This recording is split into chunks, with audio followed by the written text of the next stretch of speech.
everyone to this video. Ayan, nagawa po ako ng aming ulam ng lunch.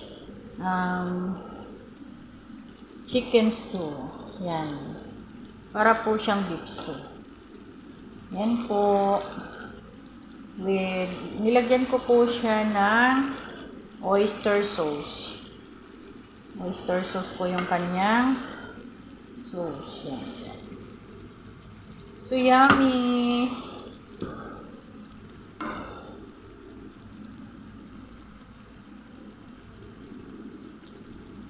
Masarap po yung chicken stew pag marami po siyang onion. Yan. Sauce pa lang po niya, ulam na.